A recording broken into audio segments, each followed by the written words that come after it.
And I welcome the opportunity to speak here tonight on this important piece of legislation.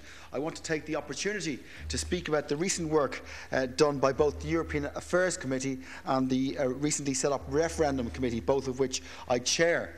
Over the past 2 months, these committees have heard from a range of speakers who are for and against the treaty. We've heard from various civil groups, such as the Irish National Organisation for the Unemployed, the Irish Farmers Association and the National Youth Council of Ireland. We've heard from think tanks such as TASC. We've heard from trade unions such as Unite, business groups such as IBEC, the Small Firms Association, and Chambers Ireland. These have all addressed the committee and given us their views about what the treaty means for Ireland. We've also heard from the views of Irish political representatives. Just yesterday we had the leader of Fianna Fáil, the leader of the ULA and the leader of the Labour Party in telling us about their views. We've also had Ireland's MEPs in talking to us. We've had a range of economists, lawyers, academics, and we've also heard from several ambassadors from across Europe telling us what they thought the treaty would mean, not just for the people of Ireland but also for the people of Europe. So all in all, we've had a very diverse and productive series of debates, and they'll continue on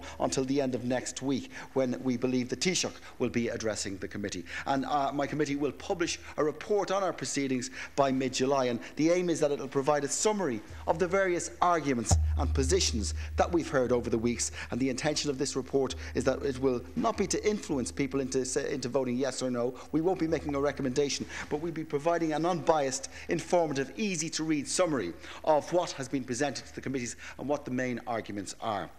Throughout this debate, we've heard many of the same arguments coming up time and time. To me, this Stability Treaty does exactly what it says on the tin. Through improved fiscal responsibility and oversight, we can ensure that we have economic stability. And I think we have to be honest with the people.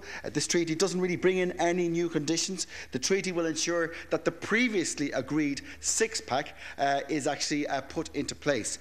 One of the consequences of this is that larger European states will be prevented from having one set of rules for them and another set of rules for the rest of us. But more importantly, if the Irish people vote for this treaty, it will improve international investor confidence in Ireland. It will make a repeat of our crisis less likely. It will help in the process of European economic recovery and stability. And it will give us access to the ESM if we need access. Now, some people have said that if we reject the treaty, that by means then of failing to amend Article 136, we can hold Europe to ransom. We can say, if we don't get into the ESM, then you won't get into the ESM either. Well, we've heard at the committee from various sources that that's not the case. That in actual fact, Europe doesn't need us to amend 136 for the ESM to take effect.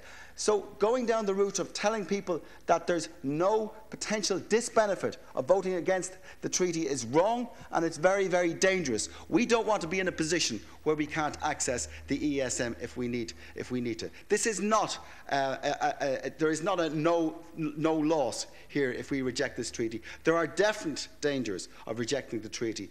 There are very many benefits from putting the treaty in place. So for me, a voting yes makes all the sense in the world. I cannot see any benefits at all from voting no. I'll be leading my team in East Meath, trying to convince the people to vote yes for this treaty. I have no doubt that it's going to be a tough campaign, but I believe that once the Irish people have all the facts before them, that they'll see that the treaty will help to create a stable environment, help to create confidence in our economy, and help to get more jobs into our country. Gurm Hagat.